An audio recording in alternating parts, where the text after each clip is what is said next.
Good evening to you. I'm Lisa Broom with the CBC Evening News. Independence Day may have gone, but the activities are continuing.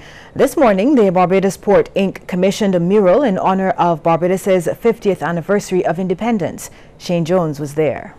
These huge doors at shed number 3 of the Barbados Port are about to get a facelift.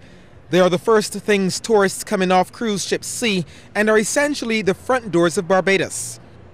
8 Barbadian artists have been commissioned to create murals reflecting Barbadian culture and heritage. They are the works of David Aline, Fielding Babb, Maurice Ford, Mark Maynard, Don Small, Omawale Stewart, Petra Toyin, and Tracy Williams. Port CEO David Jean-Marie said that shed number 3 needs to be enhanced to meet the changing demands of passengers. The idea is that passengers should flow through this facility in about 15 minutes or less, leaving them with not much time to enjoy the arrival or departure experience. Nevertheless, for marketing people, 15 minutes is quite a bit of time to observe surroundings, to process, to form opinions, share information, to teach, to showcase, and to leave positive first and last impressions. The murals will be 12 feet wide by 16 feet high and will combine to form a book telling the story of the social, economic and physical development of Barbados. Each leaf on its own tells a story, and when brought together, the story expands into a single, more informative mural, 24 feet wide by 16 feet high. And we are replicating this 8 times along the shed. What a project. Imagine the messaging and the impact that this will have. Tourism Minister Richard Seeley presented each artist with a brush to start the project, noting that the mural will go a long way towards enhancing Barbadian hospitality. I have very strong views that our artists provide for us a very real opportunity to tell our story in a way that can only assist in contributing to the warmness of the welcome that we are looking to offer as a tourism destination. So this project is extremely good and meaningful. Shane Jones, CBC News. Well, 50 years ago, he wrote the lyrics to the anthem Barbadians around the world still sing with pride. In fact, he was here for our very first Independence Day. So it is no surprise that Irvin Burgee flew in for the island's 50th independence celebrations. It was a rainy day too, but it was a joyful day, wonderful day, and here we are 50 years later celebrating the first 50 years of independence, and it feels great. Mr. Burgee says he still receives praise for the words he penned half a century ago. He still thinks the words are relevant in present day, and he wouldn't change a thing. The thing about a national anthem, about a country, you write it to hope for the last hundreds of years. So it certainly just got through the first 50, and it's still going. We're still going strong. Well, after 4 days in Barbados, Prince Henry of Wales, better known as Prince Harry, has left for Guyana on another leg of his Caribbean tour. The prince left from the Grantley Adams Airport around 11:15 this morning. The prince was here to take part in the major events to celebrate the island's Golden Jubilee. Barbados was part of a 7-nation, 2-week Caribbean tour. This morning he left as he arrived with a military salute and greetings from Governor General Sir Elliot Belgrave, Prime Minister Frendel Stewart, and Chief Justice Sir Marston Gibson. Also, there are Chairman of the Independence Secretariat Committee, Senator Maxine McLean, and her deputy, Senator Dr. Esther Bayersuku.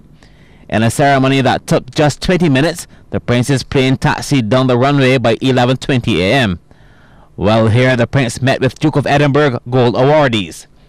The British Royal also visited the Nightingale Children's Home, the Queen Elizabeth Hospital, and met Barbadian pop star Rihanna. He attended the Golden Jubilee Gala and Independence Parade held at Kensington Oval. The prince is now in Guyana, where he's expected to make a trip to the rainforest, meet with President David Granger, and place a wreath at a memorial to that country's independence. Sean Farrell, CBC News. A salute to the men who worked alongside the Right Excellent Errol Walton Barrow in the pursuit and attainment of Barbados' independence. Quite recently, the Democratic Labour Party honoured three men who played key roles in taking the nation to independence 50 years ago. Shane Seeley has that story. It was a night of reflection for those who attended the DLP tribute, dinner and dance at the George Street Auditorium, where the party saluted three men for their role in Barbados' independence project. Sir Philip Marlowe Graves and retired Captain Hartley Doughton were the special guests of honour, receiving citations from the party signed by Prime Minister Frundell Stewart and the DLP General Secretary George Pilgrim. A special plaque was also unveiled in honour of the late Sir James Cameron Tudor. Tourism Minister Richard Seeley, in a tribute, described Sir James as an extraordinary individual who worked with Errol Barrow in helping the island secure independence from Britain. Indeed, we have to credit him for selecting the date, the 30th of November, St. Andrew's Day. That was all Sir James's idea, and to this day, as you know, our patron saint, the highest honor, the Knight of St. Andrew, that is not by accident. That is all part of our national makeup. And of course, along the way, he was a major thinker, a political strategist, and an incredible columnist, and a man that could use the English language like none other. So, for several reasons, we of course have to remember him. Now, Sir Philip Graves is the only surviving member of a team who took part in negotiations at the first Independence Conference. He sat next to Mr. Barrow during those deliberations. The conference ended the way we wanted it to end, but it did not always carry on. It was not always conducted in that way. However, I think Mr. Barrow, quite cleverly, he baited the chairman of the conference. I was able to get exactly what we wanted. It was also a special honor for Captain Doughton as well. He's the soldier who raised the national flag for the first time to signal Barbados' independence. Captain Doughton thanked God for giving him the opportunity to play his part in the birth of the nation, describing it as one of the greatest moments of his life. Because it was on that night, cold, wet, muddy, and dank, that Barbados became a nation state. How I was selected, your guess is as good as mine. But someone once said, it is not what the country can do for you, but what you can do for the country. Shane Seeley, CBC News. Coming up, we'll hear why some South Coast residents may be contributing to their sewage problems.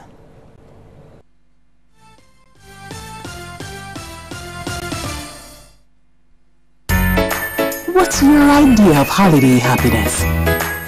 Watching the kids open presents. Preparing for a new arrival. The look on his face.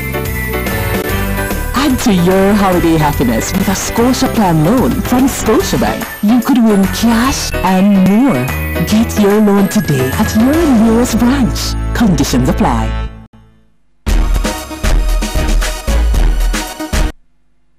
Don't let your data experience slow you down.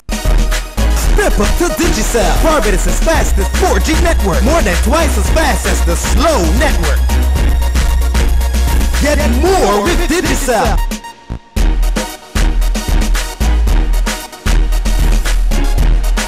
Digicel, the fastest 4G network in Barbados. Dial *153# to sign up to Digicel today.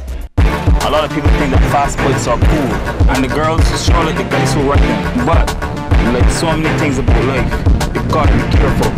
Having sex without a condom is like riding a bike without a helmet. It's just plain dumb. It's okay to have fun as long as you're smart about it. My name is Daniel the Lion Fortress, and I'm different, and I'm making a difference. Live up, love, protect, respect.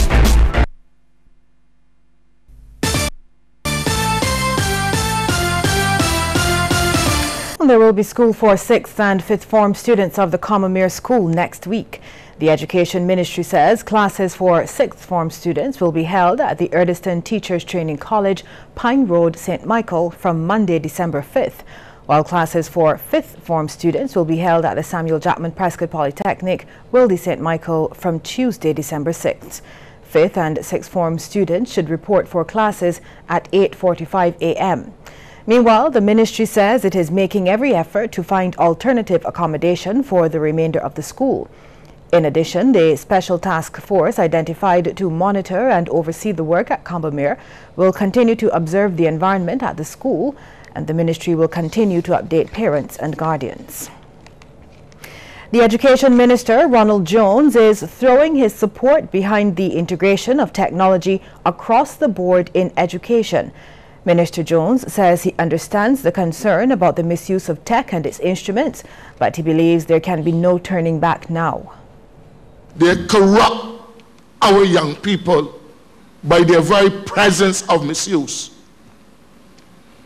But yet we cannot step back from them.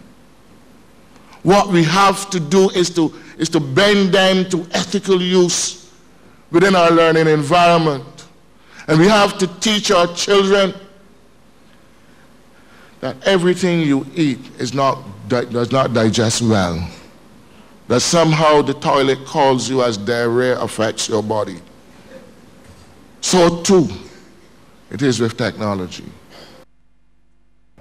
The Education Minister delivered the feature address as the Caribbean Examinations Council handed out awards to top performers from across the region in this year's CXC exams. Meanwhile, Registrar Glenroy Cumberbatch is putting to rest any concerns that students with CAPE qualifications may have when seeking to study abroad. CAPE is recognized all over the world, and we have good links with universities around the world to give credits for students who have come in with CAPE. Some reducing mean that they don't have to do certain courses.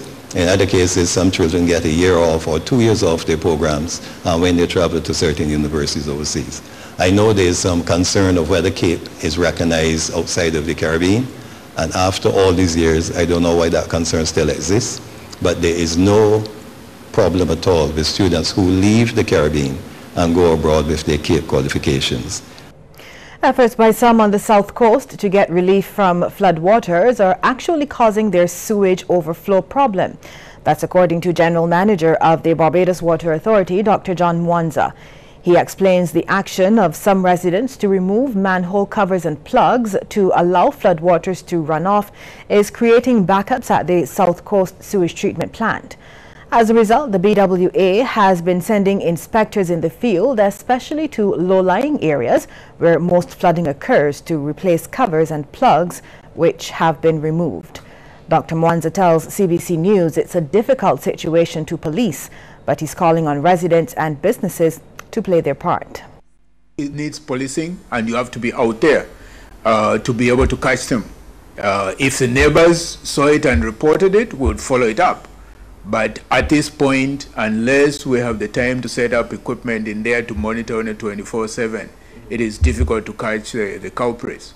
And what we have done, where we have found these plugs removed, we are creating a list so that we could talk to those particular customers and advise them that what they are doing is not legal, and it contributes to some of the problems we are experiencing. Still to come, a look at some of the stories making headlines across the region. But first, here's a tip from Coverley Medical Center.